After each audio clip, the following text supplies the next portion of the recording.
Bismillahirrahmanirrahim. Assalamualaikum warahmatullahi wabarakatuh.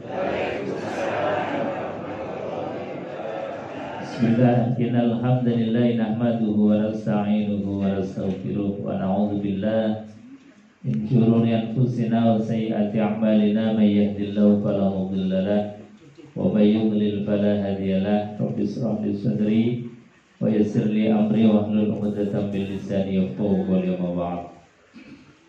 Wallahu ta'ala fi kitabil karim wa huwa asdaqul qailin. A'udzu billahi samil 'alim minasy syaithanir rajim. Bismillahirrahmanirrahim. Tabarakalladzi biyadihil mulku wa huwa 'ala kulli syai'in qadir. Alladzi khalaqal mauta wal hayata liyabluwakum ayyukum ahsanu 'amala. Shadaqallahul 'azim wa shadaqa rasulul karim wa nahnu 'ala dzalika minasyahidin walhamdulillahi rabbil alamin. Bapak Ibu hadirin jamaah kajian pada subuh yang dimuliakan Allah Subhanahu wa taala. Alhamdulillah. Pertama dan yang paling utama tentu kita bersyukur kepada Allah biqaulina alhamdulillah. Dua kalinya salawat dan salam kita haturkan kehadiran baginda Nabi besar Muhammad sallallahu alaihi wasallam. Mudah-mudahan kita diakui sebagai umatnya dan akan bersama-sama beliau di surga. Amin ya rabbal alamin. Kita lanjutkan kajian hadis Bulughul Maram ini masih pada kitabul janazah, tetap kitab tentang masalah jenazah. Bahwa kita hidup ini pasti akan mati. Betul Bu? Pun siap? Siap nggak? Siap harus? Insya Allah kalau STNK-nya siap, BPKB-nya siap, ada polisi kita nggak khawatir. Kalau SIM-nya ada, STNK-nya ada, kita jalan kemana saja. Israel mau jemput kapan saja sudah siap. Jadi yang penting kita punya SIM-nya. SIM-nya apa? Kalimatut tauhid la ilaha illallah. Jadi kalau bawa kalimatut tauhid la ilaha illallah, Israel mau menjemput kapan saja sih? Ya, nggak usah khawatir. Tapi kalau kita SIM nggak ada, STNK nggak ada polisi depan sudah bingung gitu. Karena apa? Karena nggak sih? Makanya kalimatut tauhid la ilaha illallah jaga betul dibawa kapan saja. Dibawa kapan saja. Jangan pernah ketinggalan SIM kita. SIM kita untuk mendapatkan ridhonya Allah, mendapatkan surganya Allah Subhanahu wa ta'ala. Kenapa? Karena kita ini pasti akan mati. Enten boten sing lungsungi. Gak ada orang yang lungsungi, kita ini pasti akan mati. Kapan waktunya, di mana itu adalah rahasianya Allah. Karena rahasianya Allah, alhamdulillah kita bisa hidup tenang. Coba kalau kita ini dibocorkan 2 hari lagi dijemput malaikat, wah sudah gak bisa tidur. Sebulan lagi jatah hidup kita habis, malah kita nggak bisa apa-apa, kepikiran terus. Tapi barokahnya mati itu adalah rahasia Allah, hidup mati itu adalah rahasianya Allah. Kita hidupnya menjadi tenang.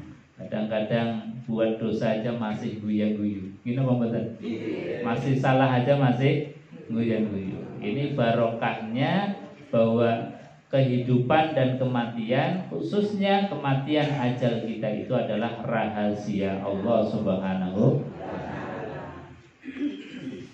Maka di dalam kitab ini disebutkan bahwasanya afdhalun nasihat al-maut. Nasihat terbaik kata Rasulullah SAW ini adalah kematian. 1000 kali ngaji, 1000 kali kita dinasehati kiai, itu masih kalah jauh ketika kita mendengar ada seorang meninggal dunia diumumkan di masjid. Inna lillahi wa inna ilaihi raji'un. itu jauh lebih menggetarkan hati ketika kita ini kemudian takziah, datang berkunjung terhadap orang yang meninggal dunia, melihat ada di depan mata kita terbujur kaku, sudah tidak bisa bernafas, tidak bisa apa-apa. Itu rasanya lebih menggetarkan hati kita dibandingkan nasihat 1000 kali. Itu masih afdal, masih utama kita menghadiri atau kita takziah dalam kematian. Karena kata Rasulullah SAW, al-maut afdalun nasihat. Kematian ini adalah nasihat yang terbaik. Maka pagi hari ini kita diajarkan di dalam kitab Bulughul Maram ini bagaimana kita menghadapi, mempersiapkan kematian kita. Wa an Buraidah radhiyallahu anhu anin Nabi sallallahu alaihi wasallam. Diriwayatkan dari Buraidah dari Nabi sallallahu alaihi wasallam qol, Nabi bersabda, al-mu'minu yamutu bi'araqil jabin. Kata Nabi sallallahu alaihi wasallam, di antara tanda-tanda kematian. Tanda kematian kata Nabi sallallahu alaihi wasallam, al-mu'minu, seorang mukmin itu yamutu bi'araqil jabin. Meninggal dalam keadaan ada keringat di dahinya. Nah, ini orang yang beriman. Ini diantara cirinya adalah ketika meninggal dunia, kening dahinya itu berkeringat. Jadi kenapa berkeringat? Karena menahan daripada sakitnya sakaratul maut dan juga melihat nikmatnya surga. Jadi antara dua itu, yang dominan yang mana? Yang dominan apakah sakitnya? Maka biasanya kemudian orang itu ketika sakaratul maut itu dalam keadaan luar biasa. Jadi dalam keadaan nggak bisa dipegang, dalam keadaan sakit yang sangat luar biasa. Ini seringkali juga kita lihat. Atau dalam keadaan tenang, karena yang dominan adalah film dari nikmatnya surga itu ditampakkan, sehingga sakitnya yang begitu luar biasa sudah tidak terasa lagi. Tetapi jasad kita ini tidak bisa dipungkiri, tidak bisa dibohongi. Dibuktikan dengan apa? Keningnya itu kemudian berkeringat dengan keringat panas, keringat yang seperti orang demam begitu. Nah, ini diantara tanda-tanda orang yang meninggal dunia dalam keadaan sakaratul maut itu luar biasa. Dan saya sendiri kemarin itu menyaksikan betul bahwasanya punggung, dahi itu panas berkeringat yang dalam keadaan ya seperti orang itu sakit demam yang tinggi. Itu memang digambarkan oleh baginda Rasulullah SAW. Jadi hadis ini disampaikan oleh Ibnu Majah menjelaskan bahwasannya kata arraqul jabin atau keringat yang ada di dahi mempunyai dua pengertian. Satu adalah sebuah ungkapan tentang sesuatu yang menyusahkannya, sehingga dahinya berkeringat untuk menghapus sisa-sisa dosanya. Jadi ini diantara menghapus atau sebagai kafarah terakhir seorang yang beriman, penghapus dosa terakhir orang yang beriman ketika meninggal dunia itu dalam keadaan panas yang sangat tinggi sampai-sampai dahinya itu berkeringat yang luar biasa. Jadi keringatnya itu memang gerutusan. Yang kedua, ini bahasa arraqul jabin itu hanya kinayah atau peribahasa dari usaha seorang mukmin untuk mencari yang halal dan melatih dirinya untuk berpuasa dan sholat sampai ia bertemu dengan Allah Subhanahu wa ta'ala. Ini diartikan sebagai kesungguhan orang di dalam menjaga tauhidnya, menjaga ibadahnya sampai orang itu berkeringat-keringat. Jadi dalam bahasa kinayah atau peribahasa bahwasanya orang itu kalau berusaha dengan sekuat tenaga, itu peribahasanya adalah peras keringat banting tulang. Jadi ini adalah sebuah peribahasa bahwa peras keringat banting tulang artinya apa? Kesungguhan sampai akhir hayatnya menjaga kalimat tauhid la ilaha illallah. Jadi menjaga kalimat tauhid itu sampai akhir hayat. Kita ini mungkin sekarang Islam, sekarang iman, tetapi tidak ada jaminan sampai akhir hayat kita ini masih Islam. Nyatanya dalam fakta kehidupan kita sehari-hari, ada orang yang dulunya Islam hanya diiming-imingi dengan minyak goreng, dengan Supermie, Indomie, kemudian berubah jadi non-muslim. Diiming-imingi beasiswa, kemudian keluar dari Islam. Diiming-imingi kerjaan, kemudian menggadaikan akidahnya. Ini dalam fakta kehidupan kita ini ada. Makanya menjaga kalimat tauhid ini adalah ikhtiar kita yang terus-menerus. Maka disampaikan di dalam hadis ini, peribahasa kinayahnya orang yang berjuang mempertahankan kalimat tauhid itu digambarkan ketika meninggal dunia itu berkeringat dahinya, atau dalam bahasa hadis adalah ar-raqul jabin. Jadi keringat itu mengucur di dahinya. Ini sebagai gambaran telah sukses mempertahankan akidah, telah sukses mempertahankan kalimat tauhid sampai akhir hayat kita. Mudah-mudahan kita termasuk orang yang seperti itu. Amin ya rabbal alamin. Wa an Abi Sa'id Abi Hurairah radhiyallahu anhu maqala qala Rasulullah sallallahu alaihi wasallam lakinu mautakum la ilaha illallah. Kata Nabi sallallahu alaihi wasallam, beliau bersabda, lakinu, tuntunlah mautakum, orang yang meninggal di antara kalian. Yang dimaksud adalah orang yang dalam keadaan sakaratul maut, dalam keadaan nazar, disuruh nuntun. Dituntun apa? Kalimatut tauhid la ilaha illallah. Nah, ini adalah tuntunan Rasulullah. Kenapa orang yang dalam keadaan sakaratul maut itu dibimbing kalimat ini? Kata Nabi sallallahu alaihi wasallam, man qala fi akhiri hayatihi la ilaha illallah dakhalal jannah. Orang yang mengakhiri hidupnya dengan membawa SIM hidup kita, yaitu kalimat la ilaha illallah, maka akan dimasukkan ke dalam surga. Nah, ini kalimat la ilaha illallah.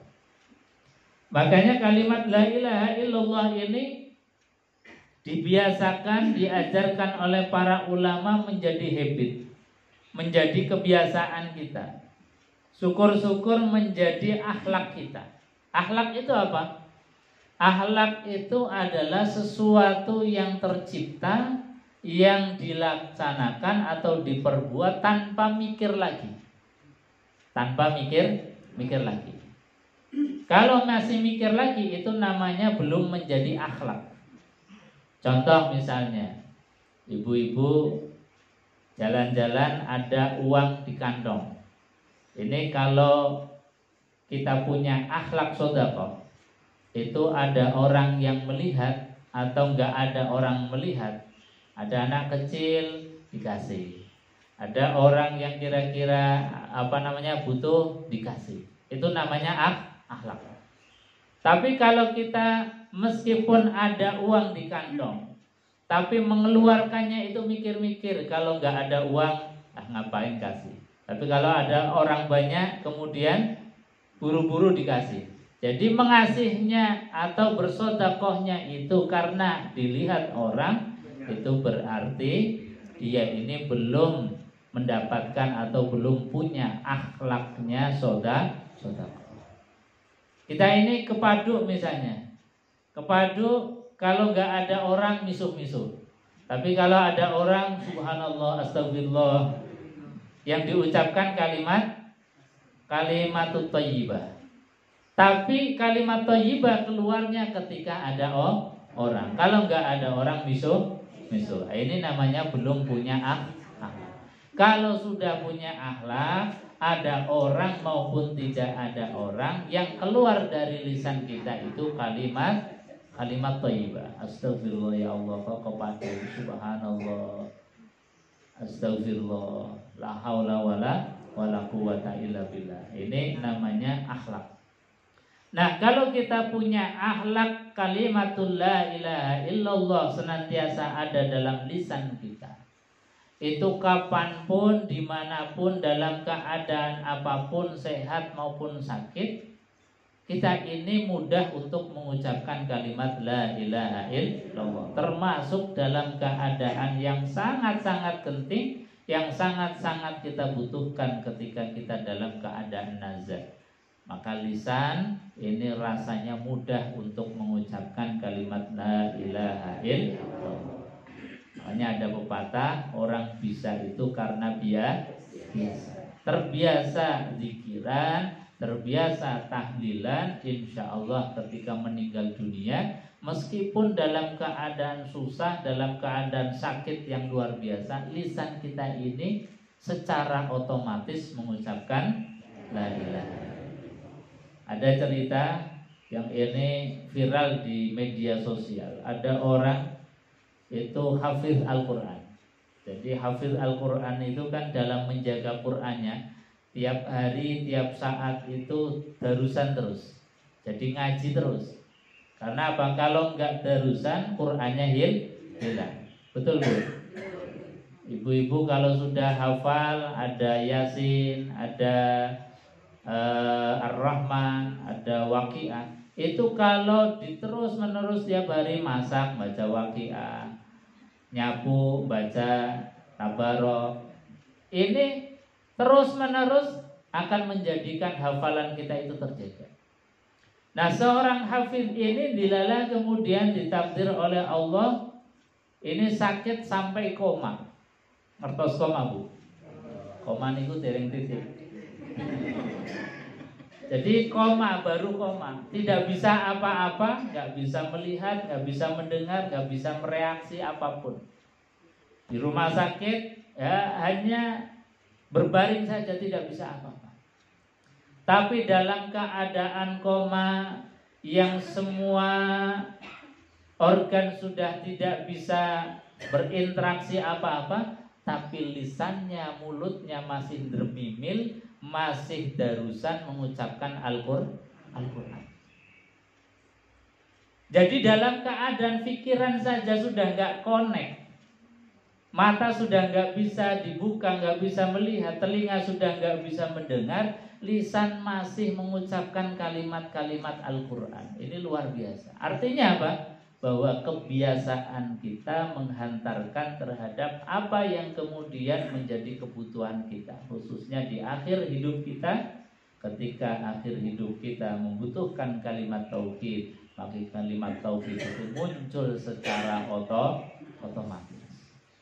Maka mari kita bersemangat terus di dalam majelis-majelis zikir. Ketika ada tahlilan, jangan kemudian dipandang, wah ini tahlilan, kemudian apa sih untungnya tahlilan?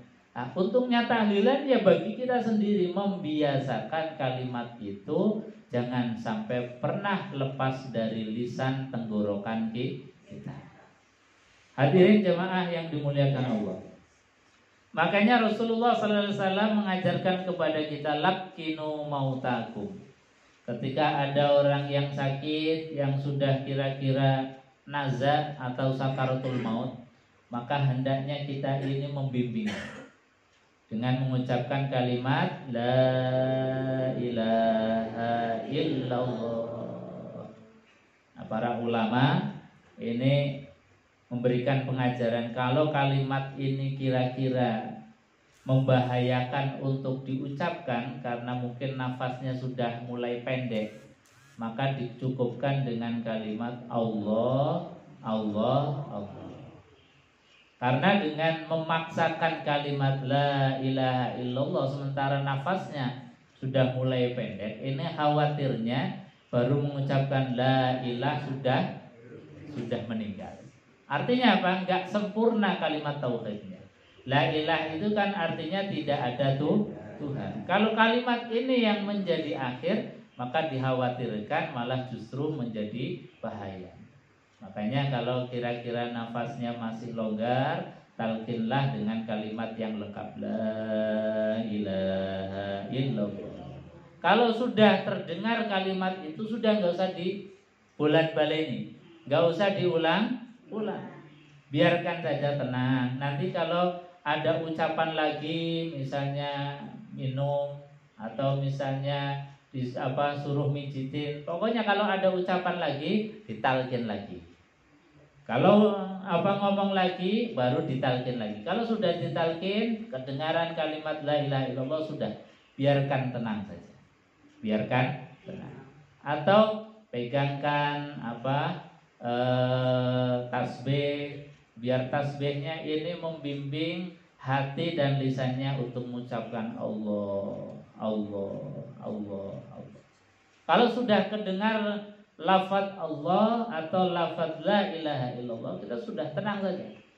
Tinggal nemani saja. Kalau ada kebutuhannya kita bantu. Kalau misalnya waktu sholat masuk kita ingatkan untuk sholat, itu terus menerus kita di dalam membimbing, nemeni orang yang sedang sakit, orang yang sedang sakaratul. Syukur dibacakan, kita yang sehat itu dibacakan Quran. Karena apa? Quran ini disifati oleh Allah wa huwa syifa wa rahmah. Quran itu obat, Quran itu rahmat. Rahmat itu artinya apa? Penenang bagi kita. Penenang bagi yang sedang dalam keadaan sakaratul maut.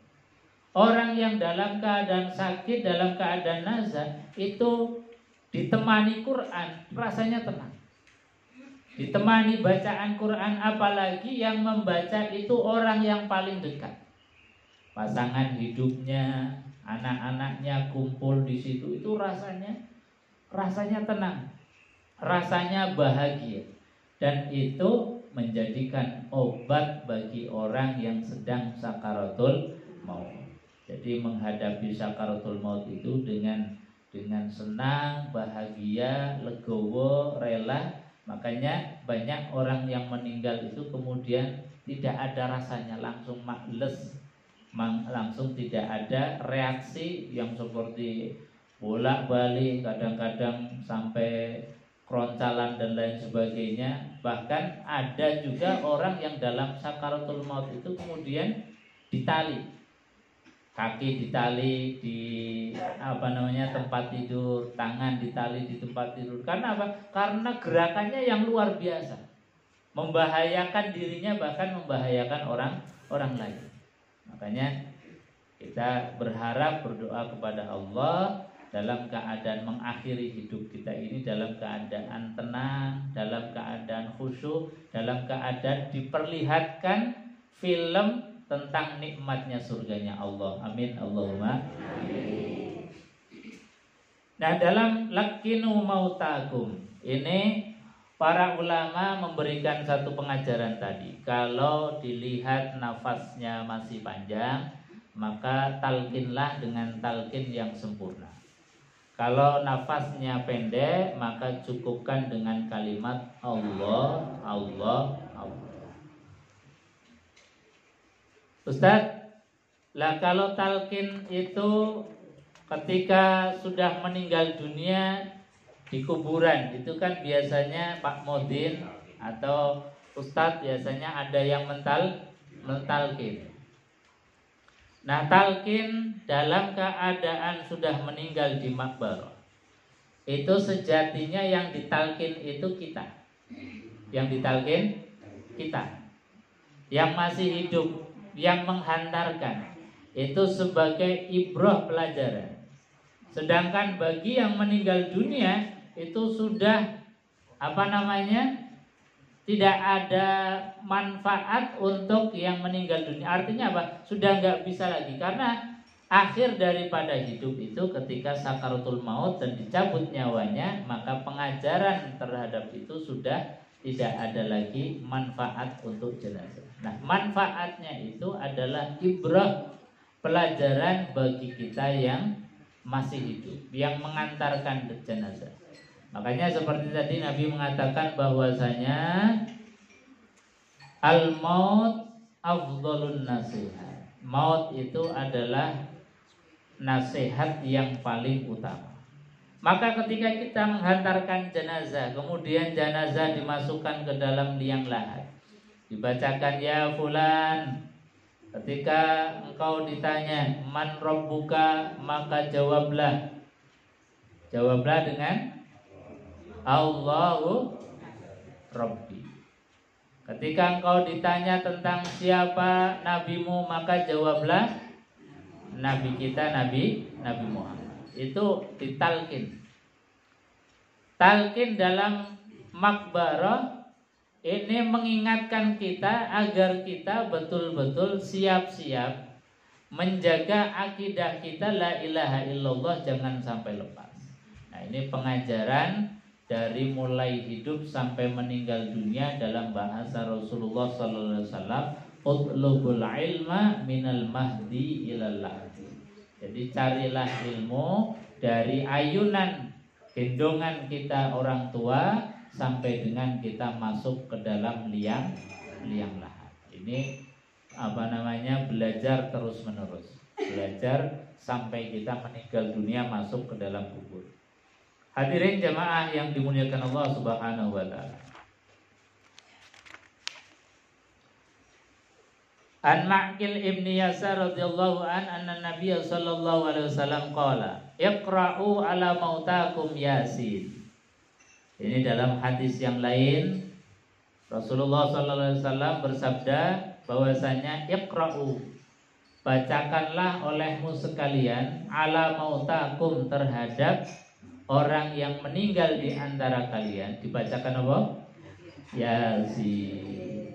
Makanya kalau kita ini takziah, ini utamakan dulu satu, kalau jenazahnya sudah bersih, maka sholatkanlah. Kalau sudah disolati, kita ini nunggu mungkin sampai untuk pemakaman, jangan banyak ngobrol, tapi perbanyaklah membaca Al-Quran, termasuk membaca Yasin. Sebab dalam hadis yang lain, ini sahabat kalau bertakziah, ketika ada sahabat-sahabat yang meninggal dunia, itu tenangnya luar biasa. Digambarkan tenangnya para sahabat di dalam takziah, itu ketika ada burung yang hinggap di kepala, itu burungnya itu santai dan gak lekas untuk terbang. Artinya apa? Keadaannya itu hening, keadaannya itu dalam keadaan tenang, gak kemudian ngobrol sana sini, rokokan dan lain sebagainya, enggak. Jadi dalam hadis Rasulullah SAW menunggu orang yang mau dimakamkan, atau ketika kita bertakziah itu dalam keadaan hening, dalam keadaan tenang. Ya syukur kita tadi kita datang sholat jenazah, atau kalau sholat jenazahnya nanti dipandu bareng-bareng berjamaah, berarti sambil nunggu sholat kita baca Al-Quran, baca Yasin, baca zikir. Untuk apa? Kita hadiahkan kepada orang yang kita tuju, orang yang kita takziah. Nah, ini Rasulullah SAW. Jadi Nabi SAW bersabda, memerintahkan kepada kita, iqra'u ala mautakum Yasin. Bacakanlah pada orang yang meninggal dunia di antara kalian, dibacakan surat Yasin. Makanya takziah Biasanya sudah disiapkan buku Yasin bagi siapa saja yang kemudian mau baca, tinggal baca. Atau sudah meninggal dunia 1 hari sampai 7 hari dibacakan terus surat Yasin. Nah, ini diantara dalil. Bapak Ibu hadirin jemaah yang dimuliakan Allah, saya kira itu untuk kajian pagi hari ini. Sebelum ditutup, mungkin ada yang mau ditambahkan atau ditanyakan.